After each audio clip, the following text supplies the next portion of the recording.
하나님의 말씀 보겠습니다. 신명기 33장 28절 한 절만 보겠습니다. 28절 한 절만. 우리 구약성경 318페이지입니다.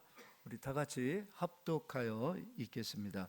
이스라엘이 안전히 거하며 야곱의 샘은 곡식과 새 포도주의 땅에 홀로 있나니 곧 그의 하늘이 이슬을 내리는 곳에로다. 아멘. 야곱의 샘에 대해서 말씀 전하도록 하겠습니다.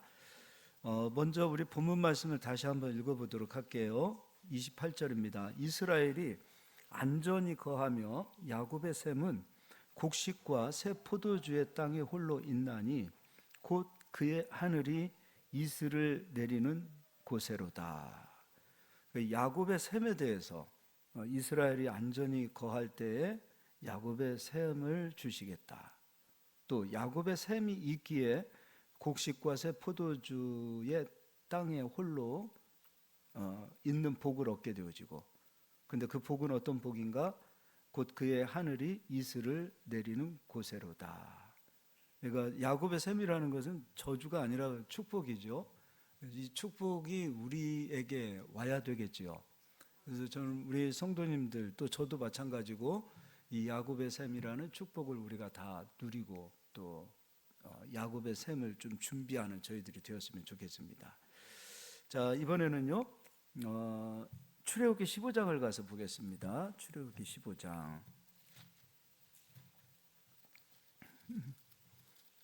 이스라엘 백성들이 홍해를 건너서 광야에 들어갔을 때 처음 맞이하게 되어지는 문제가 있었어요. 근데 그 문제는 어떤 문제냐면 2절을 읽어드릴게요.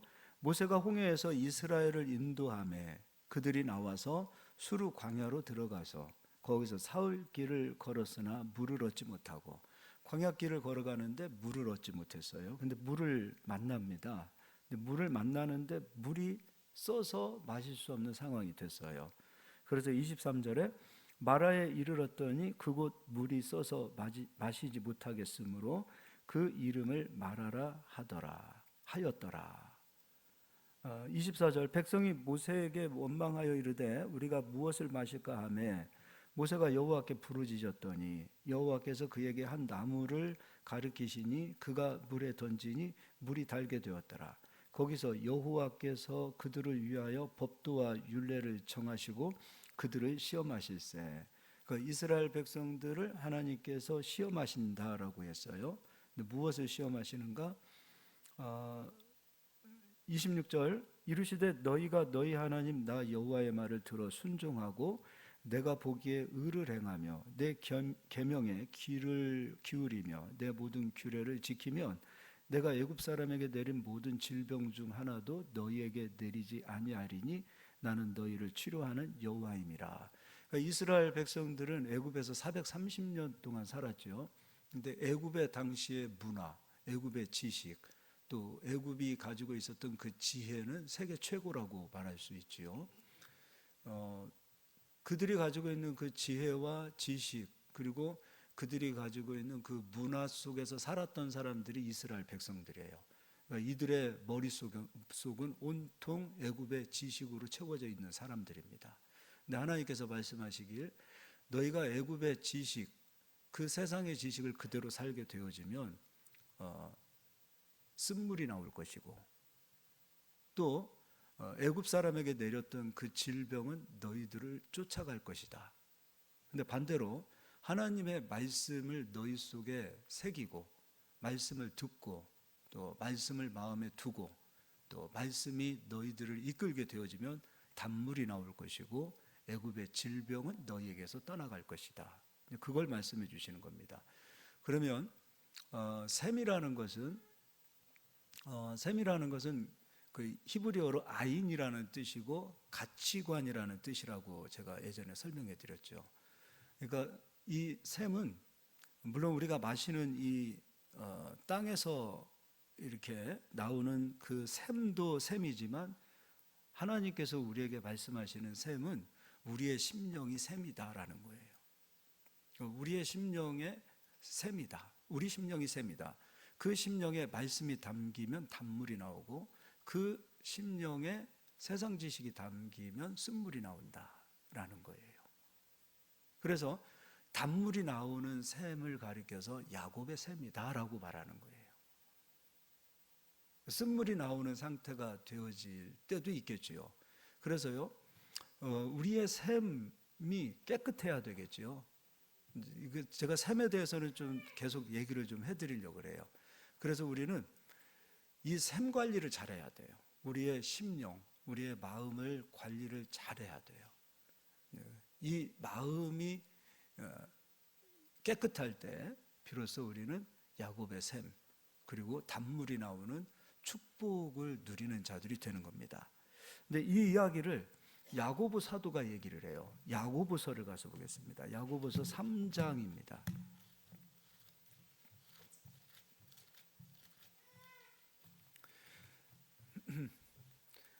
우리의 심령에 하나님의 말씀이 들어오기 시작하면 무엇이 변하냐면 가치관이 변해요. 그러니까 이 눈이라는 것은 가치관인데요. 가치관이 변하는 거예요.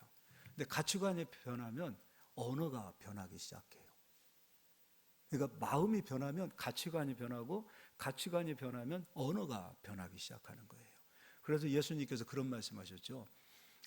네 속에 있는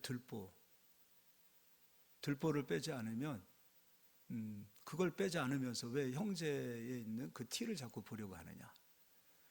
가치관이 변하는 게 그만큼 중요한 거예요. 우리의 마음이 변하면 가치관이 변하고 가치관이 변하면 심령이 변하더라. 근데 우리의 심령을 무엇으로 표현하고 있냐면 야고보 사도도 그렇고 또 구약 성경에서 히브리 사고로도 샘은 우리의 심령을 가리키고 있는데 야고보 사도가 그걸 그대로 얘기를 해요. 그래서 이제 그걸 읽어보도록 하겠습니다. 3장 10절입니다. 9절부터 읽어드릴게요. 3장 9절부터 한 입에서 찬송과 저주가 나오는도다. 우리의 입에서 찬송도 나오고 저주도 나오더라. 근데 우리의 심령이 샘이라고 그랬는데 이 심령이 변하면 가치관이 변하고, 근데 어떻게 심령이 변하는가? 세상 지식을 가지고 있으면은 그 심령에서 쓴물이 나오고, 하나님의 말씀이 우리의 심령에 담기면 이 심령에서 단물이 나온다는 거지요. 그럼 심령이 변할 때 가치관이 변하고, 가치관이 변해야 돼요. 이 가치관이 변하는 이 변화되어진 그 눈으로 세상을 바라봐야 돼요. 그러면 언어가 달라지기 시작해요. 그래서 9절 다시 읽어드릴게요. 이것으로 우리가 주 아버지를 찬송하고 또 이것으로 하나님의 형상대로 지음을 받은 사람을 저주하나니, 입으로 사람을 축복하기도 하고 같은 입으로 저주하기도 하더라. 그래서 10절 한 입에서 찬송과 저주가 나오는도다. 내 형제들아, 이것이 마땅하지 아니하니라. 어떨 때는 단물이 나오는 입술, 어떨 때는 쓴물이 나오는 입술. 그러면 우리의 샘이 병들어가고 있는 거예요. 그러니까 우리의 심령을 관리를 해야 돼요. 이 샘을 깨끗하게 해야 돼요. 하나님이 쓰시는 그릇은 크다고 쓰는 것이 아니라, 작다고 쓰는 것이 아니라, 비싸다고 쓰시는 것이 아니라 깨끗한 그릇을 쓰시는 하나님이세요. 근데 그 깨끗한 그릇이라는 것은 우리의 심령을 말하는 거예요. 우리의 심령이 깨끗해야 돼요.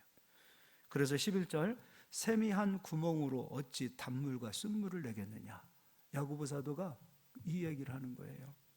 샘에서 어떻게 쓴물과 단물이 같이 나올 수 있겠느냐. 그럼 우리는 단물을 내는 사람들이잖아요.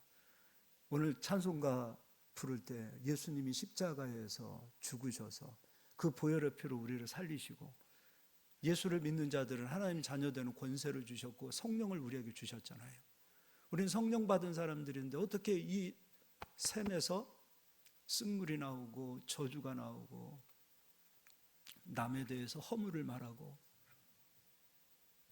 부정적인 말을 하고 불평하고 원망하고 시기하고 그런 입이 나온다라는 것은 정말 부끄러운 일이에요. 근데 우리는 그렇게 하는 사람들 스스로도 부끄러워하지 않고, 그렇게 하는 사람들도 이것이 부끄러운 줄 모르니까 그렇게 하는 사람들을 옳다라고 얘기하고 있고, 이거 하나님 보실 때 이게 우리가 해결되어져야 될 문제거든요. 출애굽한 이스라엘 백성들에게 가장 먼저 하나님께서 훈련시키신 것이 마라의 쓴물이었던 것처럼 신앙생활을 10년을 하든 20년을 하든 30년을 하든 이 부분이 변하지 않으면 어떻게 하겠느냐 이거예요. 마치 신앙생활을 잘해서 복받고 잘해서 외형적으로 보여주는 것, 그것이 잘한 거 그렇지 않아요. 그건 나중 순위예요. 마음이 변하면 나머지 것은 하나님이 하시는 거예요. 그러니까 우리는 이 첫 번째 이걸 잘해야 돼요. 이걸 잘해야 돼요. 내 마음에 악한 것들이 들어와서 이 악한 것들이 내 마음을 지배하지 않도록, 그 악한 것들이 내 마음을 다스리지 않도록, 이 악한 것들이 내게 와 있을 때 깨워서 이것들을 내어 쫓고 또 뽑아내고 또 청소하고, 우물에 쓰레기가 들어가 있으면 그거 건져내야 되지 않겠어요? 그거 건져내야 되고, 그런 것처럼 우리의 심령은 우물과도 같고 샘과도 같아요. 그래서 여기에 자꾸 쓰레기가 들어오면 안 돼요. 근데 그 쓰레기는 이 눈을 통해서 들어오기도 하고요, 그 감정을 통해서 들어오기도 해요. 또 지식을 통해서도 들어오기 시작해요. 그런 것들을 뽑아내야 돼요. 그런 것들을 청소해야 돼요.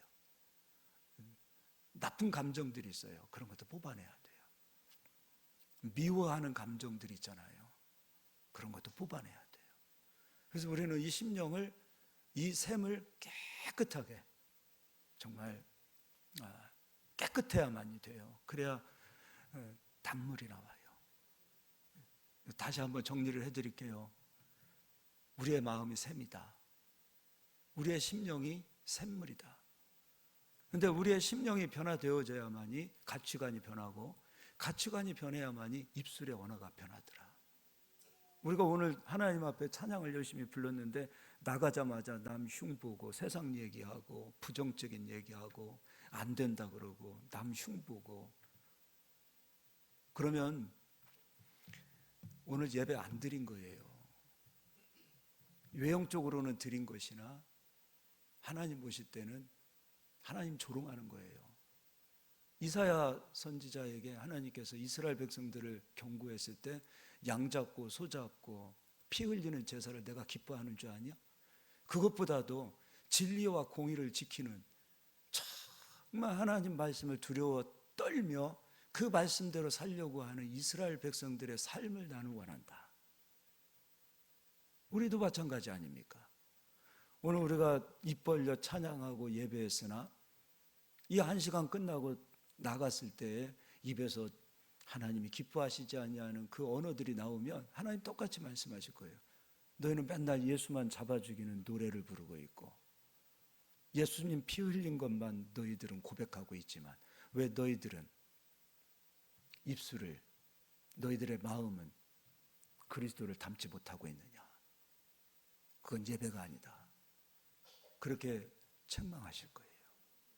그래서 우리는 진실한 예배자가 되기를 예수의 이름으로 축원드립니다. 이제 요한복음 4장을 앞으로 가서 보겠습니다. 요한복음 4장입니다. 우리가 잘 아는 것처럼 사마리아의 여인을 예수님이 만나십니다. 근데 만남의 장소가 야곱의 우물이에요. 근데 이 여인이요, 야곱의 우물에서 물을 마시는 것, 그 우물에서 나오는 그 물 때문에, 그 갈증 때문에 우물을 찾은 게 아니에요. 이 여인이 느끼는 그 갈증은 영적인 갈증이었어요. 만약에 야곱의 우물에서 나오는 그 물의 갈증을 느꼈다면은 물 깃는 그릇을 가지고 왔을 거예요. 야곱의 우물이, 이스라엘의 우물이 굉장히 깊어요. 기본적으로 30m 이상은 돼요. 그럼 30m 이상에서 물을 깃는 그 물 깃는 그릇을 가져와야 되거든요. 근데 여인은 그걸 가지고 오지 않았어요. 근데 예수님은 영적으로 갈급한 사람을 찾아다니십니다. 그리고 지금도 예수님은 영적인 갈급함, 영적인 갈증을 느끼는 사람을 찾으세요. 영적 갈증이라는 거죠. 근데 그건 좀 읽어드리도록 할게요. 4장 6절입니다. 거기 또 야곱의 우물이 있더라. 예수께서 길 가시다가 피곤하여 우물 곁에 그대로 앉으시니 때가 6시쯤 되었더라. 사마리아 여자 한 사람이 물을 기르러 왔음에 예수께서 물을 좀 달라 하시니 이는 제자들이 먹을 것을 사러 그 동네에 들어갔음이라라. 시간이 가도 좀 읽어드리겠습니다. 사마리아 여자가 이르되 당신은 유대인으로서 어찌하여 사마리아 여자인 나에게 물을 달라 하나이까 하니 이는 유대인이 사마리아인과 상종하지 아니함이러라. 예수께서 대답하여 이르시되 내가 만일 하나님의 선물과 또 내게 물 좀 달라 하는 이가 누구인 줄 알았더라면 내가 그에게 구하였을 것이요 그가 생수를 내게 주었으리라. 여자가 이르되 주여 물기를 그릇도 없고 이 우물은 깊은데 어디서 당신이 그 생수를 얻겠사옵나이까. 이 여인은 분명히 우물가에 왔지만 물기를 그릇을 가지고 오지 않았어요. 그 뒤에 대화를 보면 이 여인이 갈증을 느끼고 있는 것은 진리의 갈증이에요. 하나님에 대한 갈증을 느끼고 있어요. 육신의 갈증이 아니라 영적인 갈증을 느끼고 있었던 것을 여인이 얘기해요. 예수님은 그 영적 갈증을 그대로 터치해 주셔서 이 영적 갈증을 해결을 해 주십니다. 그래서 12절에 우리 조상 야곱이 이 우물을 우리에게 주셨고 또 여기서 자기와 자기 아들들과 짐승이 다 마셨는데 당신이 야곱보다 더 크니이까. 예수께서 대답하여 이르시되 이 우물을 마시는 자마다 다시 목마르려니와 내가 주는 물을 마시는 자는 영원히 목마르지 아니하리니 내가 주는 물은 그 속에서 영생하도록 솟아나는 샘물이 되리라. 할렐루야. 그럼 예수님이 말씀하시는 이 우물은 영적인 우물을 얘기하시는 거잖아요. 영적인 우물, 영적인 물을, 영적인 생수를 말씀하시는 거예요. 그것을 우리에게 주고 싶으신 거예요. 이 여인은 그 이야기를 듣자마자 저에게도 그런 물을 주소서. 우리가 주님 앞에 구하는 것이 바로 이거예요. 주님, 이 영적인 물을 저도 마시고 싶습니다. 이것을 주시옵소서. 이것을 주시옵소서. 근데 중요한 것은요, 내가 주는 물은 그 속에서 영생하도록 솟아나는 샘물이 되리라. 그럼 그 속은 어디냐 이거예요. 그 속은 요한복음 7장을 가서 보겠습니다. 7장 38절입니다. 나를 믿는 자는 성경의 이름과 같이 그 배에서 생수의 강이 흘러나오리라 하시니. 그럼 예수님이 주시는 그 물은 그 속에서 솟아나는 거예요. 그럼 그 속은 어디냐면 바로 우리 심령을 얘기하고 있는 거예요. 우리 속에서 솟아나오는 생수가 되는 거예요. 그러니까 우리 심령이 야곱의 샘이거든요. 그래서 우리 속에서 생수가 흘러나오는 거예요. 근데 흘러나오는 그 생수가 쓴물이 되면 안 되잖아요. 흘러나오는 그 물이 쓴물이 되어서 저주하고 하나님이 기뻐하시지 않는 그런 물이 흘러나오면 안 되는 거잖아요. 야고보 사도가 얘기했던 것처럼 우리 속에서 흘러나오는 그 생수가 단물이 되어야 돼요. 어찌 한 입에서, 한 곳에서, 한 샘에서 단물과 쓴물이 같이 나올 수 있겠느냐. 그와 같이 우리가 이런 걸 생각해 봐야 돼요. 어떨 때는 믿음이 있다가 어떨 때는 믿음이 없다가 어떨 때는 축복했다가 어떨 때는 저주했다가 어떨 때는 성령 충만한 것 같다가 어떨 때는 바닥으로 떨어졌다가 왜 그런 걸까 한번 생각해 보자고요. 아직도 우리 속이 주님 주시는 그 영생하도록 솟아나는 그 샘물로 가득 채워져 있는지를 생각해 봐야 돼요. 우리가 혹시 우리의 심령이 너무 세상 것들로 채워져 있는 것은 아닌지 우리를 돌아봐야 돼요. 내가 자꾸 눈에 보이는 것을 쫓아가려고 하고 눈에 보이는 우물만을 파려고 하는 사람은 아닌지를 생각해 봐야 돼요. 내 속이 우물이고 내 속이 샘이기 때문에 이 내 속을 정화시키고 내 속을 깨끗하게 하고 내 속을 하나님의 말씀으로 채우고자 하는 그것에서 내가 벗어나는 사람은 아니었는지를 한번 우리가 생각해 봐야 돼요. 오늘 야곱의 샘에 축복을 주신다고 약속하셨어요. 그럼 축복을 얻는 그 비결은 눈에 보이는 외형적인 육신의 기가를 해결하는 우물을 파는 것이 아니라 영적인 우물을 먼저 파라 이겁니다. 그 영적인 우물은 바로 우리 심령이에요. 우리의 심령을 먼저 우리가 깊이 파고 우리의 심령을 깨끗하게 하여서 이 생수가 흘러나와서 너희 바울이 얘기하잖아요. 너희가 먹든지 마시든지 살든지 죽든지 주 예수를 위하여 하라. 말할 때도 예수를 위하여. 모든 것이 우리의 삶을 통하여 입술을 통하여 그리스도가 나오는 그 생수가 흘러나오는 그런 은혜가 있기를 소망합니다. 또 38절입니다. 나를 믿는 자는 성경의 이름과 같이 그 배에서 생수의 강이 흘러나오리라 하시니 이는 그를 믿는 자들이 받을 성령을 가리켜 말씀하신 것이라. 예수께서 아직 영광을 받지 아니하셨으므로 성령이 아직 그들에게 계시지 아니하더라. 우리 속에서 생수의 강이 흘러나와야 돼요. 이번에는요 마태복음 5장을 가서 보겠습니다.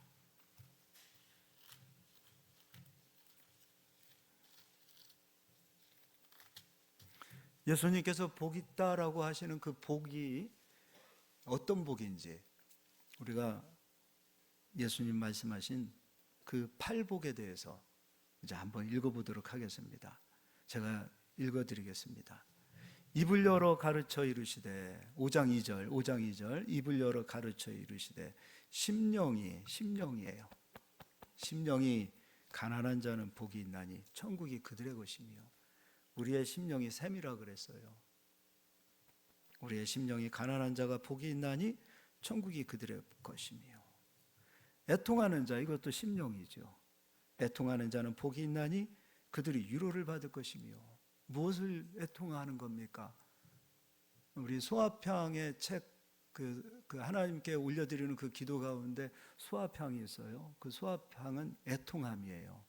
근데 무엇을 애통하는 거예요? 육적인 애통이 아니에요. 영적인 애통함이에요. 하나님과 나와의 관계, 하나님의 나라가 이 땅에서 무너지는 것. 수많은 사람들이 하나님을 멸시하고 떠나가는 것들을 바라볼 때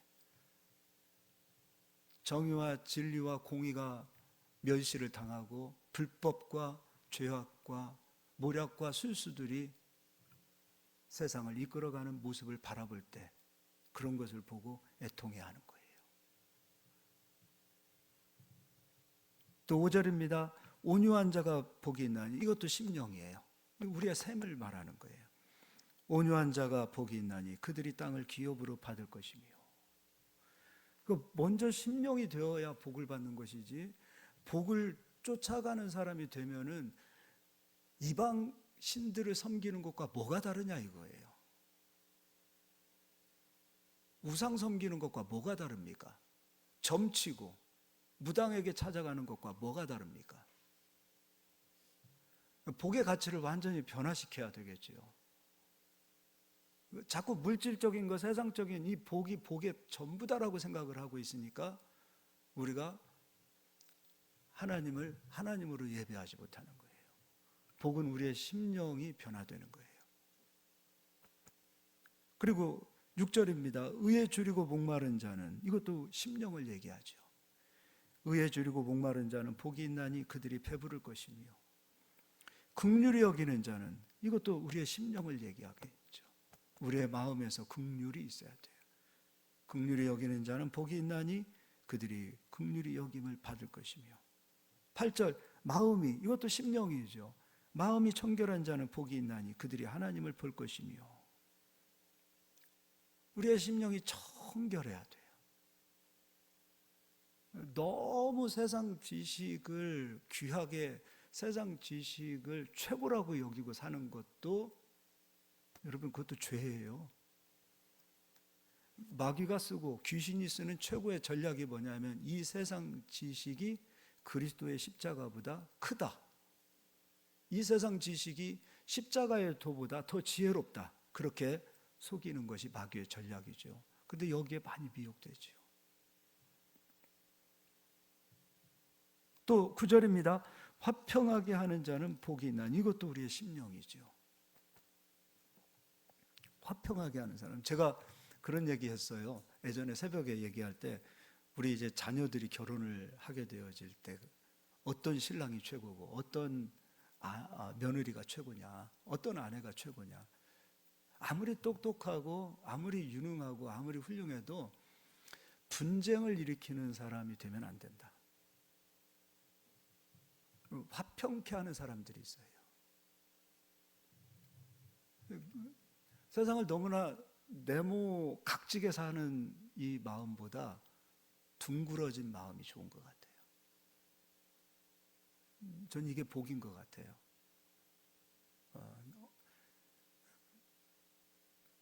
누구하고도 함께 잘 어울릴 수 있는 사람, 그리고 함께 할 수 있는 사람, 함께 해도 전혀 불편하지 않는 그런 사람들을 우리 그 며느리로 또 신랑으로 얻는 그런 복이 있기를 소망합니다.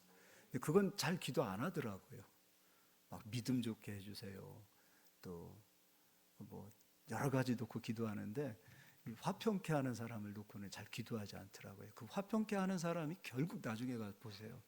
나중에 보면 하나님이 그를 축복해 주세요.